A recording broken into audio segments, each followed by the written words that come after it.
오늘 우리에게 주신 하나님의 말씀은 사도행전 1장 8절 말씀입니다. 신약성경 187면입니다.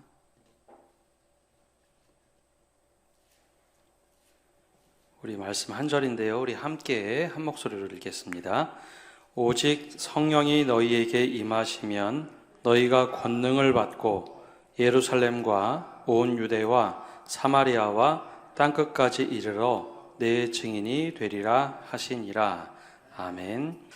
오늘은 하나님의 사랑의 복음과 선교에 관하여 함께 두 번째 시간을 갖도록 하겠습니다.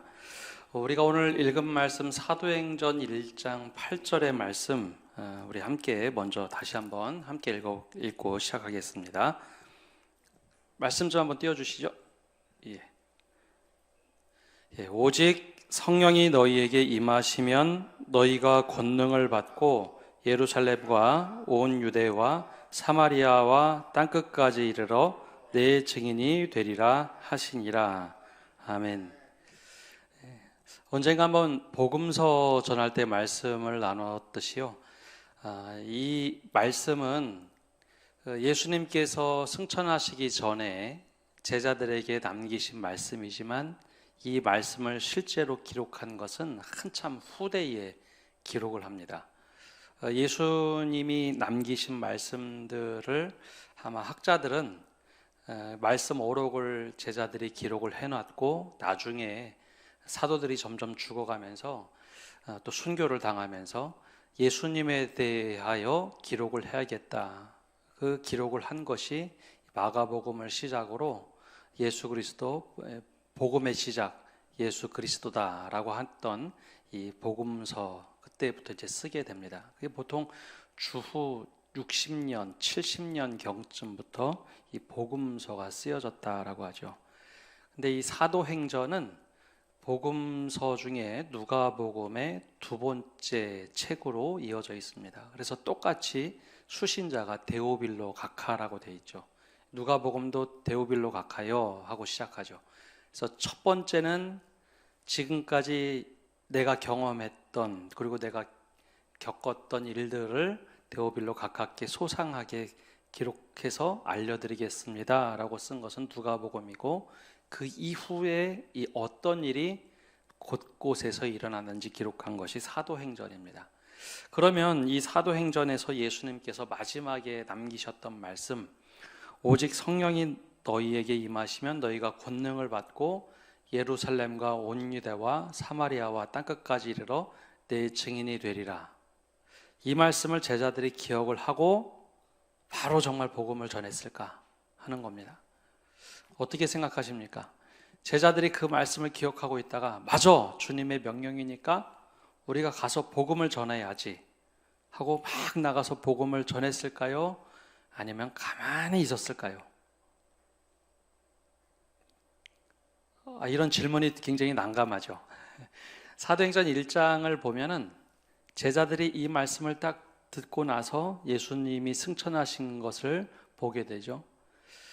그리고 나서 바로 복음을 전한 것이 아니라 굉장히 어리둥절하고 두려워합니다. 예수님이 바로 옆에 부활하셔서 우리 곁에 계실 줄 알았는데 40일 만에 승천하시자 제자들이 또 두려워합니다. 불과 40일 전에 예수님이 십자가에 달려 죽으신 것을 경험했던 제자들, 예수님이 40일 동안은 함께 하면서 제자들을 격려했지만 또 계시지 않자 걱정을 하죠. 근데 또 이런 소식이 하나가 들려옵니다. 12제자 중에 한 명이었던 가룟 유다가 자살을 하게 되죠. 결혼이 12제자에서 한 명이 결혼이 됩니다. 그러자 이제 마음이 더욱더 움츠러들죠. 그래서 제자들이 자기들이 항상 모이던 곳에 모여서 열심히 기도를 합니다. 제자 한 명이 결혼이 됐기 때문에 유소도라고 하는 사람 요셉과 마띠아라는 사람 둘 중에 한 명을 제비 뽑아서 사도로 한 명을 충원시키죠. 그래서 12명을 다시 만듭니다. 그래도 여전히 불안해했습니다.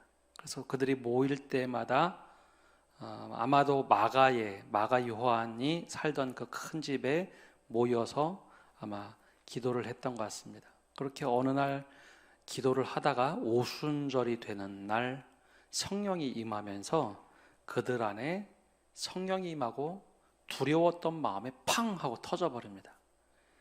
똑같은 두려운 마음이었는데 두려운 마음에 하나님의 영이 임하자 그들이 갑자기 나가서 복음을 전하죠. 담대한 마음으로 복음을 전합니다. 그게 바로 하나님의 역사가 시작되는 날, 즉 너희가 권능을 받고 예루살렘부터 시작해서 복음을 증거하던 시작입니다. 그래서 사도행전을 보고 복음의 행전, 은혜의 행전 혹은 성령의 행전이라고 부르는 이유는 성령께서 이 말씀을 이루어가기 시작했기 때문입니다. 그래서 예루살렘에 복음을 막 사방에 전합니다. 베드로의 경우에 복음을 전하고 하루에 4,000명 정도 회심하는 일들이 있었고 그 회심하는 사람들이 모이게 되죠. 이 사람들이 누군가 하면 예수님이 십자가에 달려 죽으신 절기가 유월절이죠. 유월절을 지키려고 예루살렘으로 모였던 히브리파 유대인들도 있지만 헬라파 유대인들, 즉 포로기에 끌려가고 상업 때문에 외국에 나가 살던 사람들이 1년의 절기 중에 한 번은 꼭 성전에 가야 된다라는 성지 순례를 했기 때문에 유월절을 지키기 위해서 왔던 사람들이 이 복음을 듣고 야 그럼 도대체 우리가 어찌할꼬 하면서 예루살렘에 그대로 남으면서 그 사람들이 교회로 모이게 됩니다. 그렇게 교회로 모여서 그러면 이 말씀대로 하자면 어떻게 될까요? 예루살렘에서부터 시작해서 유대 전역으로, 즉 유다 지파가 살고 있던 전역으로 막 흩어져야 되는데 절대 그러지 않습니다. 베드로처럼 여기 초가 셋을 짓고 여기에 모여서 하나는 주를 위하여, 하나는 엘리야를 위하여, 하나는 모세를 위하여 여기 모였던 것처럼 예루살렘에 모여서 함께 즐거움을 누리죠. 떡을 떼고 기도에 전혀 힘쓰고 구제를 하고 봉사를 합니다. 계속해서 사람들이 모이죠. 그게 바로 이제 초대교회의 역사입니다. 그런데 그렇게 에너지가 막 내부로 막 모이기 시작할 때 어떤 일이 벌어졌는가? 사도행전은 그 역사를 잘 보여주는데요. 교회에 계속 문제들이 생깁니다. 사람들이 많이 모이다 보니까 먹는 문제가 생겼고 또 하나는 금전적인 문제도 생깁니다. 하나님께 드려야 될 금전적인 문제, 아나니아와 삽비라가 먼저 문제가 생겼고 두 번째는 구제의 문제가 생기죠. 먹는 것을 나누어 줘야 하는데 우리끼리 친한 사람끼리 히브리파끼리 나눠서 먹다 보니 멀리서 온 헬라파 유대인들이 계속 구제해서 소외가 됩니다. 그래서 그때 이 문제를 해결하기 위해서 7명의 일꾼들을 세우죠. 그리고서 이 문제가 어느 정도 해소가 된 것 같았습니다. 그런데 하나님께서 이 역사를 이루어 가시는데 하나님이 박해를 불러왔다기보다는 스데반이 복음을 전하다가 순교를 하게 됩니다. 그때 처음으로 이제 교회가 핍박받는 일이 생기면서 아주 희한한 일이 벌어지죠. 이 첫 번째 순교는 이방인들이 크리스찬들, 기독교인들을 박해한 것이 아니라 유대인에게는 히브리파 유대인들, 즉 히브리어를 쓰고 예루살렘에 살던 히브리파 유대인들과 외국에서 살던 헬라파 유대인들과의 갈등이 있었는데 그리스도인들 중에 많은 이들이 헬라파 유대인들이었습니다. 그러다 보니 이 히브리파 유대인들이 이 스데반 헬라파 유대인을 돌로 쳐서 죽이게 되죠.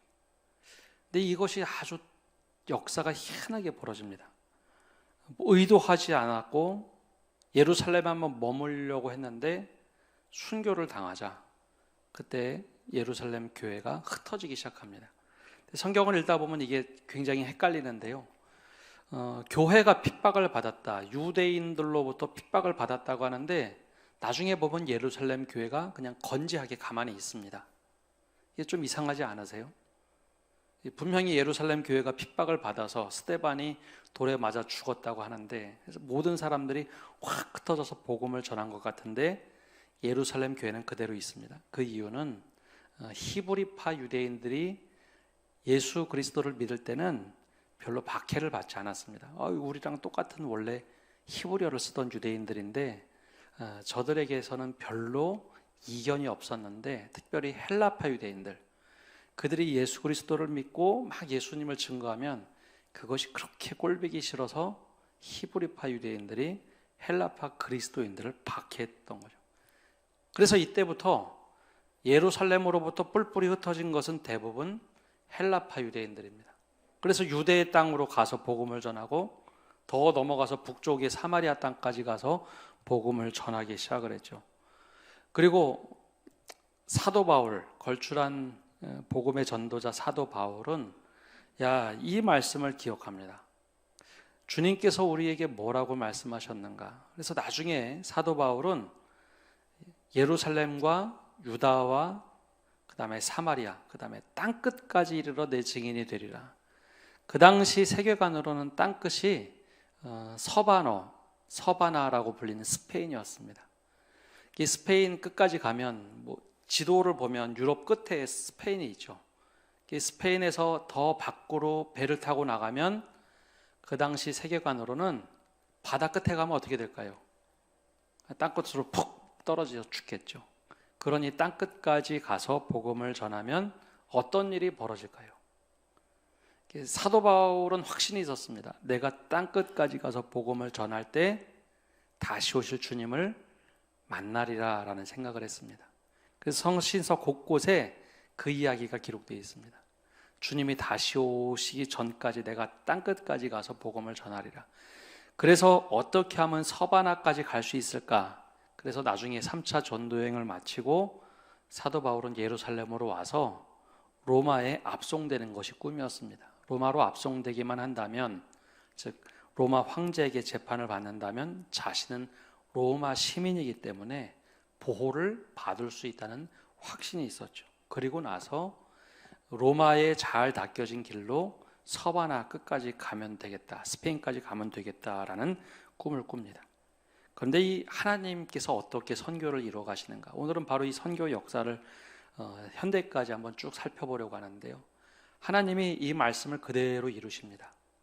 예루살렘에서부터 시작해서 유다와 사마리아 그리고 땅끝까지 복음을 전하도록 가만히 모여 있으니까 하나님께서 거기를 확 내려치셨죠. 그래서 그 사람들이 확 흩어져서 복음을 전하기 시작합니다. 그때부터 빌립이라든지 수많은 제자들이 밖으로 나가서 복음을 전하게 됩니다. 근데 이 복음 전하는 일이 언제까지 그렇게 열심히 선교가 이루어졌는가 하면 300년 초까지 이루어집니다.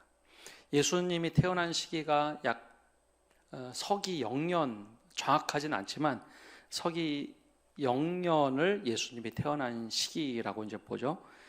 그래서 그 시대부터 예수님이 돌아가신 약 30년, 정확하게 성경에서는 30세에 돌아가셨다는 표현은 없고 연대기를 따지다 보면 대충 30세에 돌아가셨을 것이다. 그러니까 주 30년에서부터 언제까지 복음을 계속 전하게 되냐면 약 300년 어간까지 복음을 전하게 됩니다. 근데 하나님께서 이 예루살렘과 온 유다와 사마리아와 땅끝까지 이르러 내 증인이 되리라 했던 그 약속대로 기가 막히게 그 복음이 펼쳐지도록 준비를 시켜놨습니다. 하나님께서 그러면 그 당시에 어떤 준비를 시켜놨는가 하면 바로 로마라는 나라를 하나님께서 역사 중에 기가 막히게 등장을 시켰습니다.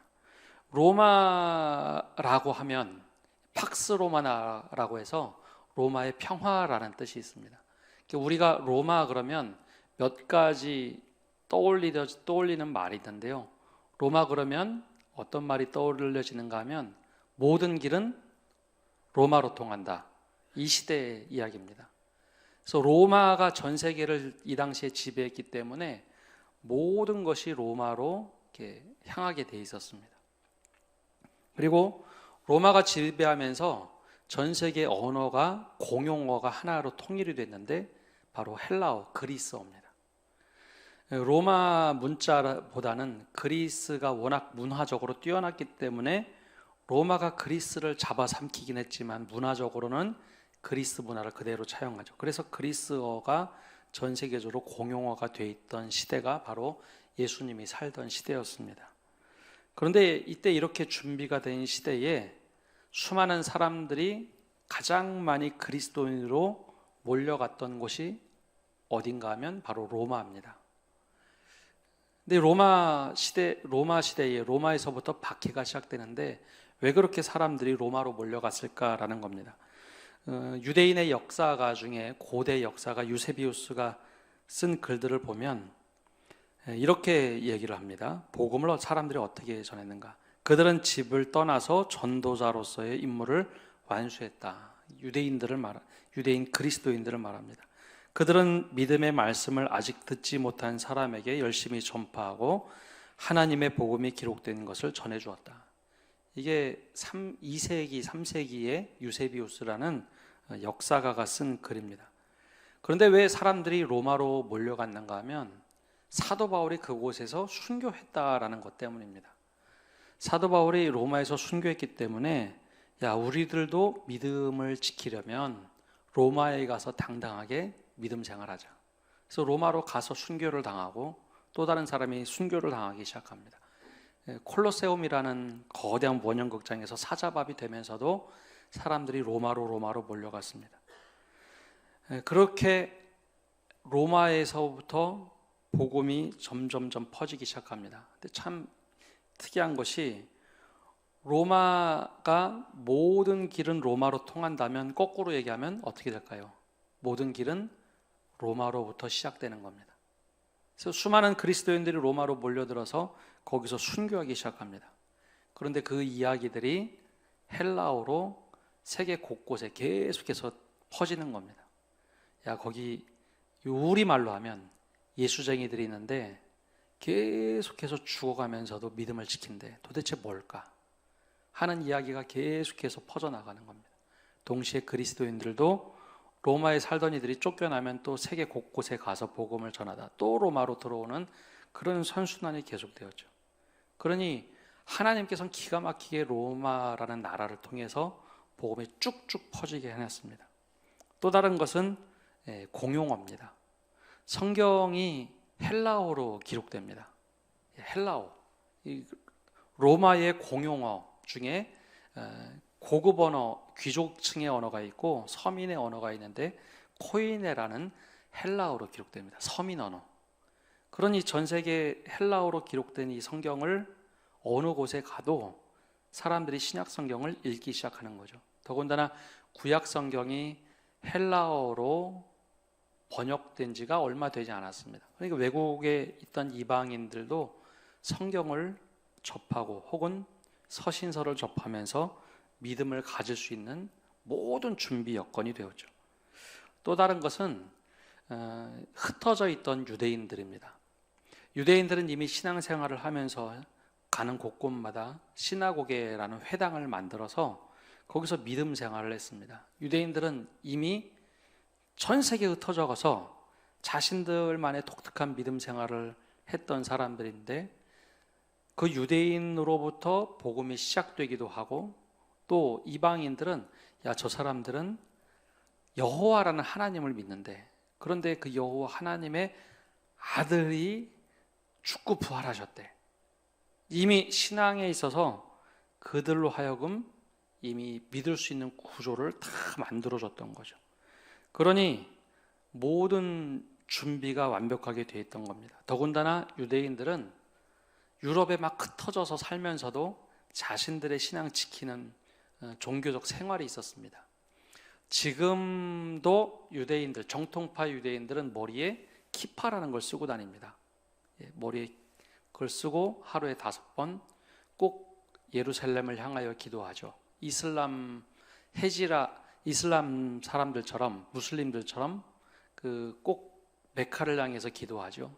유대인들도 성전을 향해서 기도하는 문화가 있었습니다. 당시에는 훨씬 더 강했죠.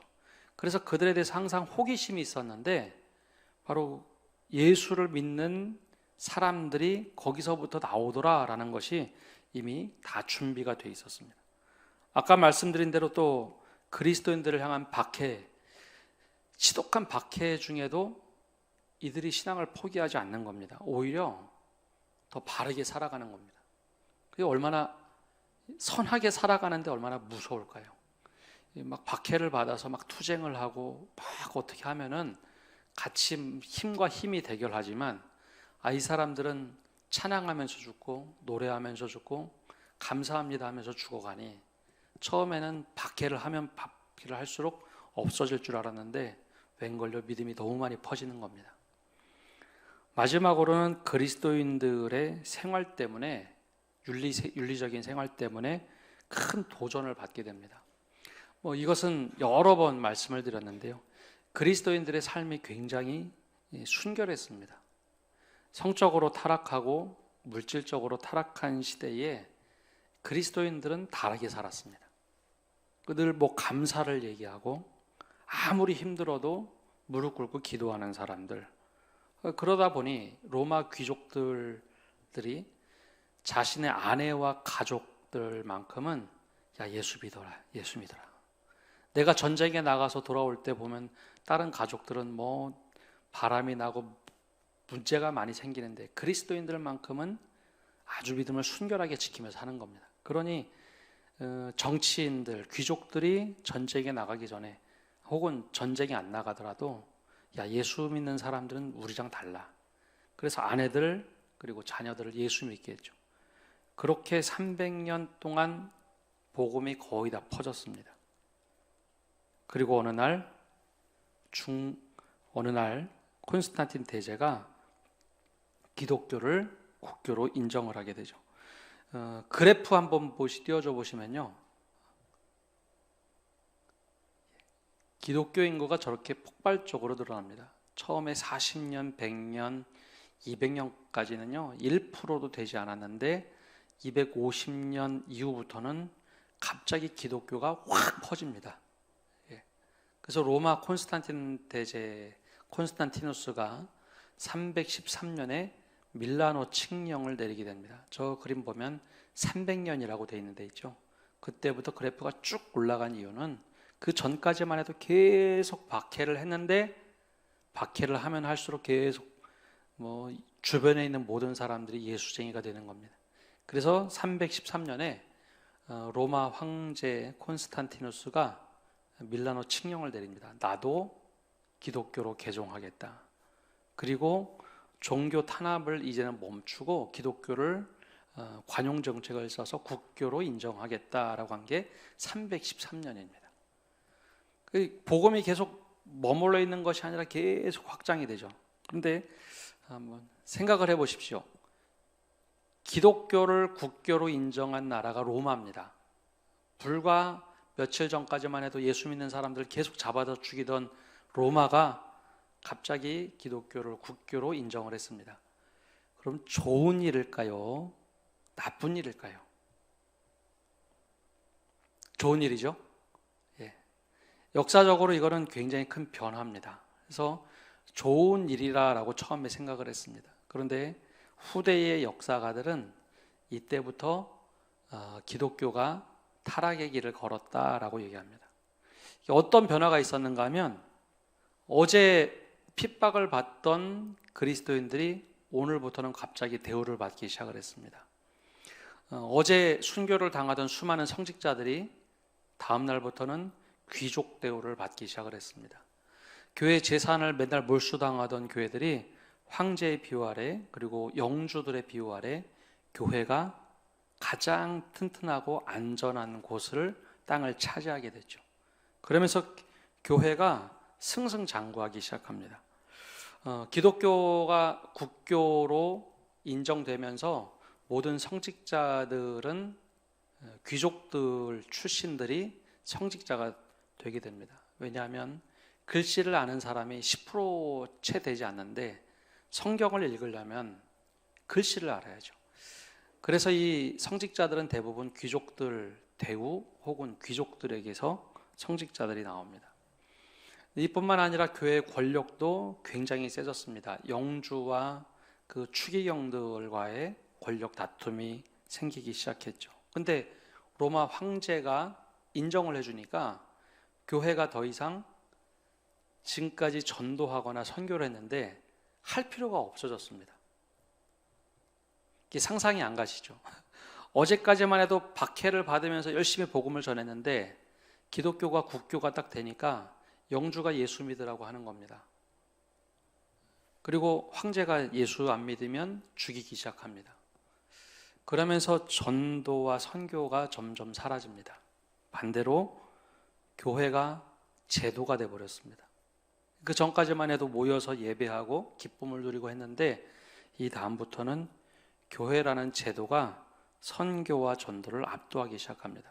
그 다음에 글 한번 띄워줘 보시면요, 중세의 선교가 어떻게 변했는가 하면요, 교회의 정치, 경제적 관심들 혹은 교회가 우선순위했던 선교와 전도는 뒷전으로 확 밀려나고 교회를 유지하는 것으로 바뀌어버렸습니다.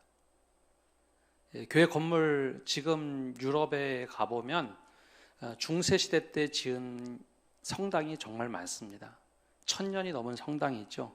바로 다 중세시대에 세운 겁니다.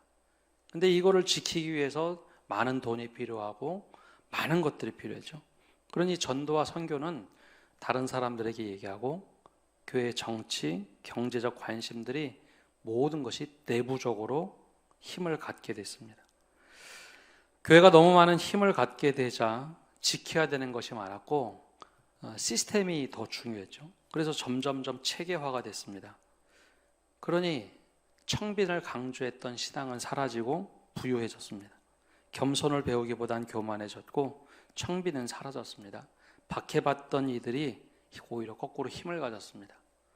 그래서 우리는 이것을 보고 중세시대라고 부릅니다. 암흑기라고 그러죠. 신앙의 암흑기. 아까 말씀드린 대로 초대교회가 가지고 있던 박해가 끝나고 오히려 선교적 열정이 식었습니다. 지금도 이건 마찬가지인데요. 전도를 많이 하는 분들 보면 신앙생활하기 너무 편하고 쉬운 분들이 전도 많이 하는 게 아니라 정말 어렵게 신앙생활 하는 분들이 전도를 많이 합니다. 그 은혜라는 것을 알기 때문에, 내가 은혜 없이는 살아가지 못하는 걸 알기 때문에 은혜를 얘기해요. 그런데 내가 가지고 있을 거 다 가지고 있고 넉넉하면 전도와 선교가 잘 되지 않습니다. 이 중세 때 이런 일들이 이루어집니다. 또 하나는 땅끝까지 이르러 내 증인이 되라라고 했는데, 당시 유럽 사람들 사고방식으로는 우리들끼리 땅끝까지 이르러 복음이 전해졌는데 왜 주님이 안 오시나? 1년, 2년, 100년, 200년, 300년이 흘러가다 보니 종말론적인 신앙관이 사라져 버렸습니다. 데살로니가 전후서처럼 예수님이 이제 오시지 않나? 안 올 것 같은데? 그럼 이 땅에 지상낙원을 만들어야 되나? 그러면서 기독교가 신앙의 진수를 갖기보다는 문화로 점점점 바뀌기 시작했습니다. 그게 바로 중세입니다. 그러다 보니까 교회가 점점점 쇠락에, 숫자는 많아지고 커졌는데 신앙은 점점점 쇠락했다라고 모두 얘기하죠. 그래서 이걸 보고 도저히 이렇게 하면 안 된다 해서 일어났던 운동이 수도원 운동입니다. 그래서 수도원 운동이 이제 로마 카톨릭에서 대부분 성당에서 그 제도를 운영하다 보니까 다들 오해가 많은데, 그래서 수도원 운동이 일찍부터 시작됐고 우리가 한 번쯤은 들어봤을 법한 수도원, 뭐 프란시스 수도원, 도미니칸 수도원, 그런 것은 1100년쯤에 시작이 됩니다. 야, 이렇게 신앙생활하면 안 돼. 스스로 청빈을 강조하고 있는 것을 다 버리고 어떻게 하면 하나님의 뜻대로 살 것인가, 최소한으로 먹고 일을 하고 기도를 하고, 그렇게 수도원들이 계속해서 교회를 깨끗하게 갱신을 해 나가다가 이제 하다 안 돼서 우리 신앙을 가지고 있는 종교 개혁자들이 등장을 합니다. 근데 아까 좀 전에 그 중세 선교 다시 띄워줘 보시면요, 그래서 아까 말씀드린 것처럼 수도원 운동이 일어나는데 이 반작용이었습니다. 근데 이 선교가 안 되니까 수도원들을 통해서 계속해서 갱신이 이루어졌죠. 근데 이때 중세를 몰락시킨 이 교회의 끝장을 보게 된 사건이 바로 십자군 운동입니다. 이슬람이 점점 커지면서 예루살렘까지 들어왔죠. 저걸 탈환해야 되겠다. 그래서 십자군 전쟁을 일으켰는데 문제는 한 번만 승리하고 나머지는 다 패합니다. 더군다나 십자군 전쟁을 사실 동원을 했지만 거기 반 이상은 이권 다툼이 기독교 내에서 있었습니다. 자기 이권 챙기려고 사람들에게 돈을 걷어서 다른 데로 도망가는 사람. 그러면서 십자군 전쟁을 통해서 깨달은 것이 있습니다. 선교와 전도는 돈과 힘으로 하는 거 아니구나. 교회 역사에서 크게 가르쳐준 사건입니다. 아, 돈과 힘으로 하는 게 아니라 하나님이 하시는 거구나. 하나님께 순종하면서 하는구나 라는 걸 배웠죠. 어떻게 보면 중세 전체를 보면 예루살렘에 머물러 있던 제자들하고 똑같습니다. 처음에는 막 복음이 전해지고 국가에서 인정해 주니까 여기가 너무 좋다. 세계를 교회로 만들어 놓고 우리 여기 있으면 되지. 더 이상 복음도 안 전하고 안전한 곳에 있으니까 되겠지. 그게 바로 예루살렘에 머물러 있던 제자들하고 너무 똑같았습니다. 결국은 하나님께서 종교개혁을 일으키시죠. 그게 바로 이제 1517년, 즉 16세기부터 종교개혁이 일어나서 새롭게 갱신을 했습니다. 근데 종교개혁을 한 루터나 깔뱅이라는 그 사람들이 그러면 선교를 할 수 있었을까? 종교개혁은 말 그대로 개혁운동이긴 하지만 유럽에서 갈라져서 나왔기 때문에 카톨릭하고 계속 전쟁이 오랫동안 있었습니다. 그러니까 새롭게 신흥 세력이 나왔으니 전쟁에서 지면 다 죽게 되는 상황에 처하자 선교는 못하고 신앙만 유지하는데 정말 급급했죠. 그런데 이와 달리 로마 카톨릭은 그때 선교를 했습니다. 그게 바로 이제 포르투갈, 스페인 같은 제국, 초창기 제국들이 중미 남미를 점령을 하고 선교를 하기 시작했고, 또 북미에는 나중에 영국의 청교도들이 들어가서 선교를 하죠. 그래서 개신교 선교는 종교개혁 이후에 17세기, 18세기까지 거의 못하다가 18세기에 들어서부터 그 다음 장 넘겨주시면 우리가 알고 있는 선교라는 것을 조금씩 하기 시작합니다. 독일의 경건주의라고 불리는 진젠도르프 백작이 모라비안이라는 개신교를 만나서 처음으로 경건주의 운동을 하면서 인근에 있는 나라들 선교를 하기 시작합니다. 그리고 영국의 요한 웨슬레가 감리교 운동을 시작하는데 이 사람도 모라비안이라는 교단 사람들을 보면서 야, 어떻게 저렇게 믿음 생활할 수 있을까? 그러면서 거기 감명을 받으면서 감리교를 시작을 하죠. 바로 이때부터 이제 19세기 들어서면서부터 근대 선교에 큰 일들이 생기는데 윌리엄 캐리라라고 불리는 사람이 인도에 선교사를 나갑니다. 근데 이 사람을 보고 근대 선교의 아버지라고 부르는데 왜 이분이 굉장한 선교의 역할을 하게 되는가 하면 인도로의 선교로 가는데 지금까지 선교하고는 전혀 다른 방향으로 선교를 합니다. 우리가 이제 말씀 시작하면서 사도행전 예루살렘과 온 유대와 사마리아와 땅끝까지 이르러 내 증인이 되리라.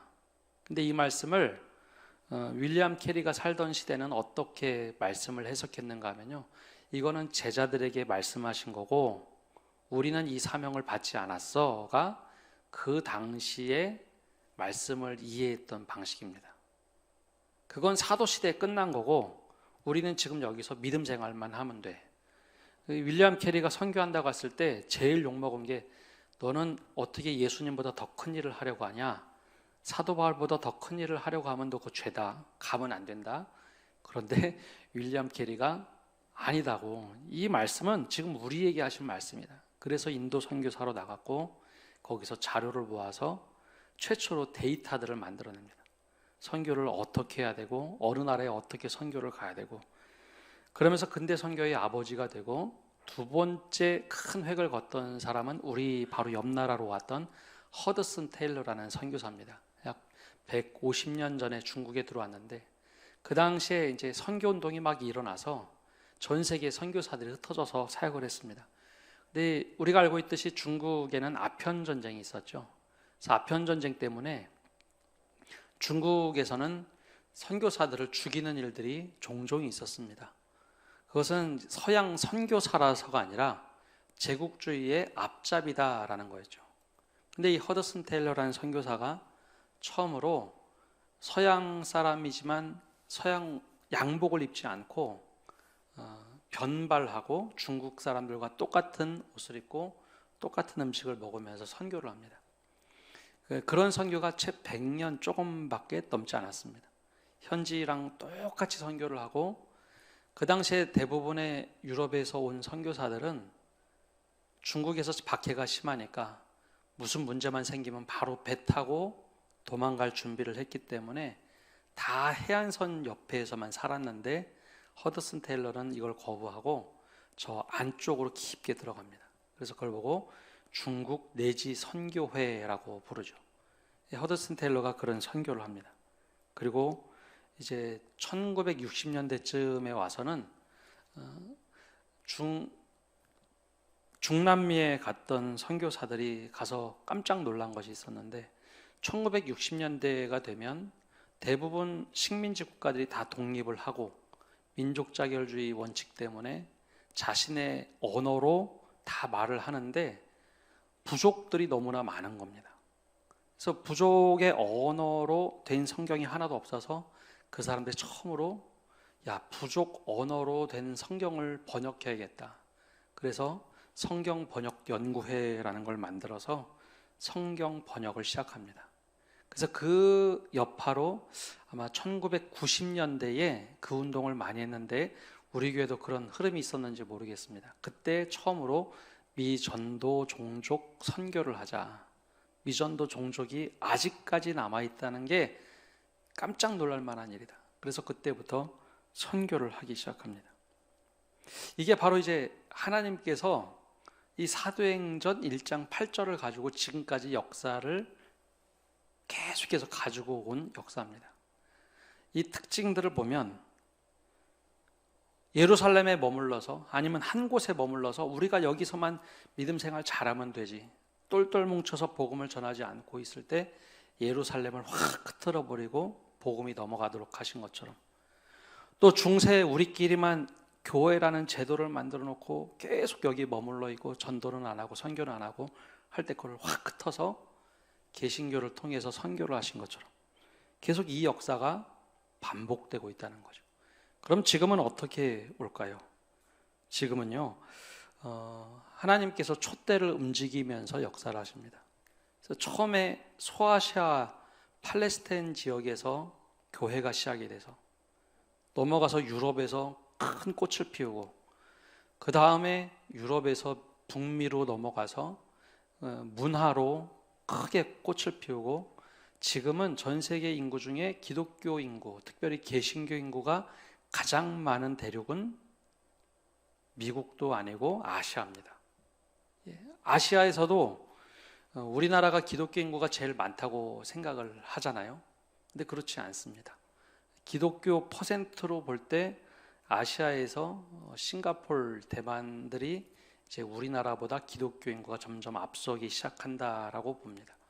그리고 전 세계에서 기독교 인구가 제일 많은 나라가 어느 나라일까요? 탁 떠올리면 미국, 그렇게 대답하는 경우가 많은데요. 지금은 중국의 지하교회 기독교 인구가 더 많습니다. 약 1억 2천만 정도 보고요. 2035년이 되면 2억에서 3억 정도가 될 것이라고 봅니다. 가정교회하고 삼자교회 합쳐서요. 하나님께서 이 예루살렘만 머물러 있으면 안 되기 때문에 복음을 펼칠 때 촛대를 움직이십니다. 그래서 지금 2030년 넘어서 중국의 기독교 인구가 2억이 넘어가기 시작하면 엄청난 역사가 일어날 것이라고 말을 합니다. 왜냐하면 우리나라에 이슬람이 별로 못 들어오죠. 그걸 지리나 사회학자들은 왜 그런가? 중국이 막고 있어서 못 들어온다고 얘기합니다. 중국이 막고 있기 때문에 이슬람이 지리적으로 들어올 수가 없어요. 그래서 지금 이슬람이 점차적으로 서남아시아부터 들어와서 마지막까지 올라온 데가 필리핀 민다나오 섬까지입니다. 그 북쪽으로는 중국의 세력이 너무 세서 감히 올라올 수가 없습니다. 근데 중국의 기독교 인구가 2억에서 3억이 넘어가기 시작하면 거꾸로 그 사람들이 선교사가 돼서 이슬람 쪽에 선교를 할 것이다 라고 예측을 합니다. 하나님께서 선교를 잘 하지 못하면 그렇게라도 역사하신다는 거죠. 두 번째는 하나님께서 일하실 때 교회가 선교를 하지 않으면, 또 교회가 복음을 전하지 않으면 점차적으로 교회의 불이 소멸했다라는 겁니다. 교회가 스스로를 위해서 에너지를 다 안쪽으로 쏟으면요, 선교도 안 되고 교회가 계속 침체하는 역사가 계속해서 역사 중에 있었습니다. 예루살렘 교회도 그랬고요, 중세라는 거대한 교회도 그랬습니다. 계속 안으로 힘을 쏟자 결국 중세가 끝난 다음에 유럽의 로마 카톨릭이 휘청하고 흔들려 버렸죠. 지금도 마찬가지입니다. 교회가 계속 에너지를 안으로만 쏟고 밖으로 쓰지 않고 힘을 그렇게 하지 않으면 교회가 늘 흔들렸습니다. 반대로 선교를 하는 교회는 야, 우리의 이렇게 많은 에너지를 밖으로 써도 될까 하는데, 희한하게도 선교를 하거나 전도를 하는 교회들은 안에 에너지를 쓰지 않아도 교회가 늘 갱신하고 건강했다는 겁니다. 제도보다도 복음이 더 우선이었기 때문이죠. 오늘 말씀을 보면 그 말씀이 이제 그대로 이루어집니다. 예루살렘에서부터 유대, 사마리아와 땅끝까지 이르러 내 증인이 되리라. 이 증인이 되는 곳에 주님께서 늘 함께 하셨다는 거죠. 우리가 지금 이제 새로운 시대를 맞이하는 바로 이 초입에 있는데요, 우리가 과연 복음의 능력을 어떻게 가져야 될까? 더 나아가서 이 복음의 출발이, 이 선교의 출발과 전도의 출발이 과연 누구로부터 시작돼야 되는가? 바로 나로부터, 또 우리 교회로부터 시작돼서 하나님의 역사가 이루어지기를 간절히 바라면서 기도하시고 또 하나님의 선교에 참여하시는 성도 여러분 되시기를 바랍니다. 기도하겠습니다. 하나님, 오늘도 저희가 주님 앞에 나와서 말씀을 듣고 나갑니다. 늘 복음의 촛대를, 또 교회의 촛대를 움직이셨던 주님, 그 촛대가 우리에게 와 있을 때 이것을 놓치지 않고 주님의 복음의 불을 활짝 피워낼 수 있는 우리 교회가 되게 하여 주옵소서. 또한 교회의 모든 에너지가 안으로 쏟아질 때 교회는 늘 위기에 있었고, 반대로 선교가 늘 이루어지고 전도에 힘쓰는 교회들이 새롭게 살아났던 것처럼 우리 교회가 바로 그런 모습으로 새롭게 갱신되게 하여 주시고, 하나님께서 늘 소수자의 헌신자를 통하여 일하셨던 것처럼 우리 교회도 이런 헌신자들이 많이 일어날 수 있도록 은혜 내려 주시옵소서. 그리하여 예루살렘에서부터 유다와 사마리아와 땅끝까지 이르러 내 증인이 되리라 말씀하실 때 우리가 어디쯤에 있는지 늘 우리 자신을 돌아보게 하여 주옵소서. 이 모든 말씀 예수님의 이름으로 기도합니다. 아멘.